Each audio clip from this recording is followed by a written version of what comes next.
names have been shortlisted to replace Osinbajo as vice president, says FFK. Former Minister of Aviation and Chieftain of the People's Democratic Party (PDP), Chief Femi Fani-Kayode, has claimed that some names have been shortlisted to replace Vice President Yemi Osinbajo in office.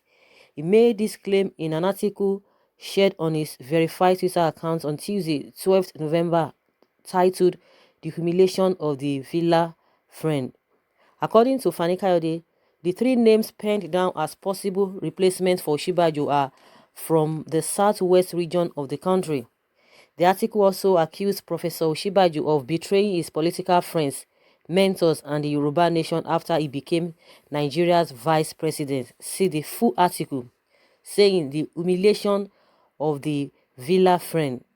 In September 2019, I tweeted the following to Vice President Yemi Osinbajo, saying, "Ambassador Ayoke, the former Director General of the Nigeria Intelligence Agency, took care of you. He paid your bills and protected you.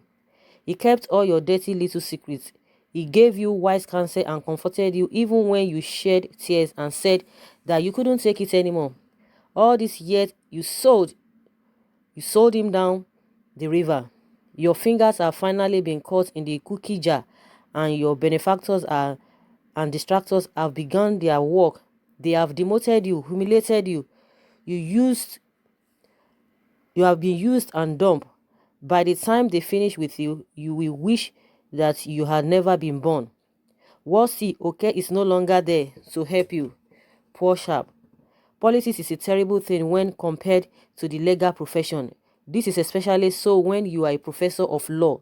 At least you can go back to your pastoral work at Redeemed Christian Church of God when all else fails. My prayers are with you."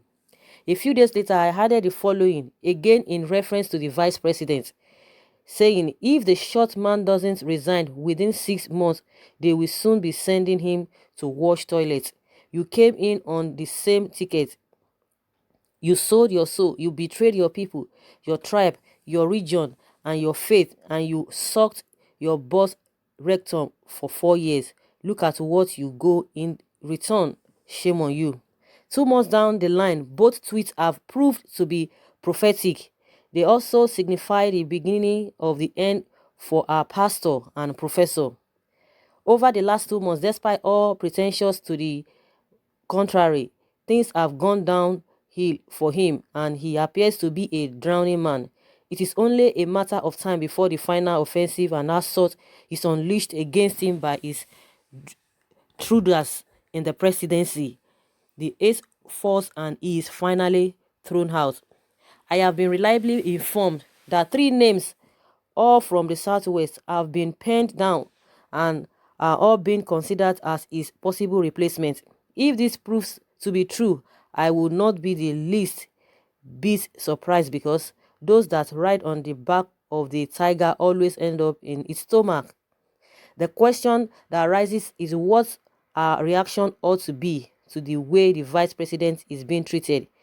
In this respect, insightful, sensible, and refreshing are the words of Chief Yinka Odumake, the erudite and courageous spokesman of Afenifere, when he said on behalf of the Omokaro Jire and the sons and daughters of Oduduwa that Vice President Yemi Osinbajo is being humiliated and not the Southwest.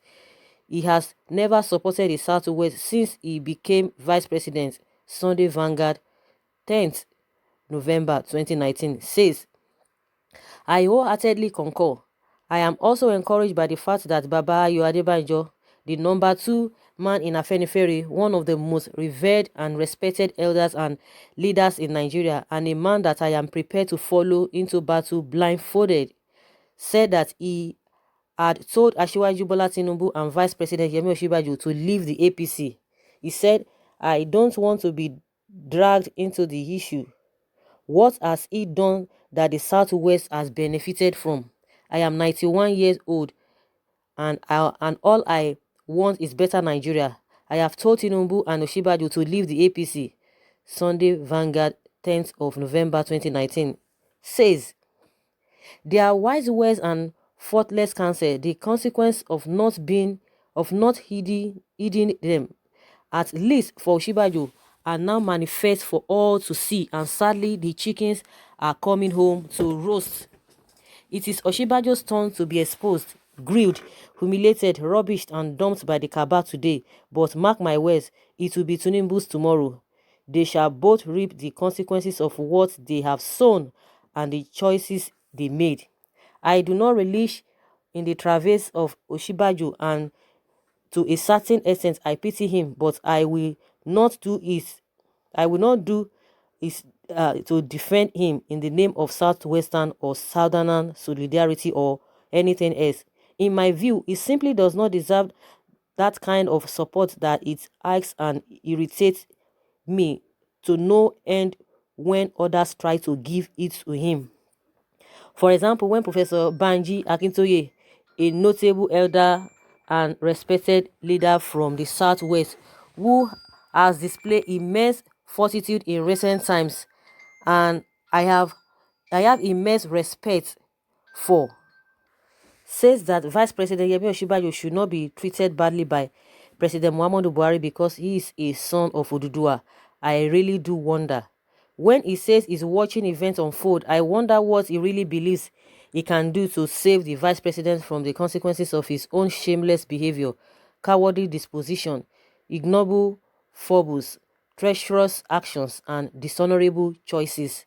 Osinbajo willingly opted and eagerly chose to be an eager slave to Nigeria's third and most dangerous Mahid and to her last Amalekite king, and such choices come with dire and divine consequences. Permit me to quote Professor Akintoye in full. He said, "We are watching events unfold with keen interest. We are taking note of what is happening to them. Nobody should make the mistake of thinking that the Yoruba, as in his words, will be watching and allow their sons to be degraded and dehumanized.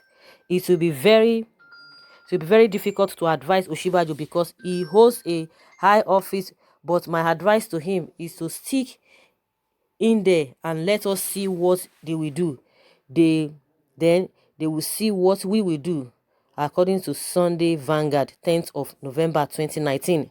The question here is, who are the we? Maybe Osinbajo's shrinking cycle and coterie of friends, family, lawyers, and supporters, but kindly leave the rest of us out. The rest of us do not wish to get involved, and neither do we care. With the greatest respect on this particular matter, Professor Akintoye certainly does not speak for me or for any of those that share my views. He may have his opinion and he is certainly entitled to it, but I also have mine, and so do millions of others. In any case, does he know the atrocities that Osinbajo has secretly committed against the Southwest and indeed the entire South behind closed doors over the last few years? Does he know how many sons and daughters of Oduduwa he is trying to bring to their knees and destroy? Does he know what he did to Prince Deji Adeyanju, a fellow Oduduwa? Does he know the role he played in the arrest and prolonged detention of Omoyele Sowore, another son of the Anago? Does he know how many sons and daughters of the Southwest Osinbajo is trying to send to jail for no just cause, for doing nothing wrong other than the fact that they refuse to bend the knee and bow to his principal, Muhammadu Buhari, and simply because he wants to sacrifice them and please his northern masters? Does he know how many sons and daughters of Oduduwa he has locked up and detained unlawfully? Does he know how much wickedness he has inflicted on his own Karo Jire kinsmen? Does he know the disdain and contempt he has shown Oduduwas, Southerners, and Christians, who is meant to represent on the presidential ticket over the last few years? Sentiment ought to be left out of this. There is nothing worse than a traitor, and Osinbajo is the greatest and biggest traitor to the Oduduwa and Southern cause in Nigeria history. A man that opted to align with and support those that oppose the proscription of Boko Haram. A man that said we should pray for Fulani herdsmen and they rape and slaughter our wives and children. A man that said the mass murder, genocide, and ethnic cleansing of our people by the Fulani militias in Nigeria was exaggerated. A man that traveled abroad and said all African countries are corrupt. A man that poured scorn and insults on all those that stood up to the tyranny and hegemony of his Fulani masters over the last 4 years, a man that refused to see the president of Khan in his first 3 years in office as vice president and only spoke to him through the villa chaplain, a man that spent the better part of the last 4 years trying to weaken, discredit, and destroy Khan, a man that celebrated and encouraged the slaughter of IPOB members, including women and children, a man who stood by silently and turned a blind eye while his security aides beat up a journalist at the presidential villa and smashed his camera, a man that sold his soul to the devil and served the Fulani Kaba to the best of his ability, a man that has sat by silently as the judiciary, National Assembly, and all our revered institutions and leaders in the South and Middle Belt are rubbish, a man that has told all manner of lies against President Olusegun Obasanjo, President Goodluck Jonathan, Vice President Atiku Abubakar, and countless other opposition leaders, brandishing them as corrupt and unfit for public office, while he serves the most corrupt, racist, vicious, sectional, and oppressive government in our entire history. A man that insulted Afenifere leaders and those that called for restructuring and described them as jobless people that are just seeking for relevance.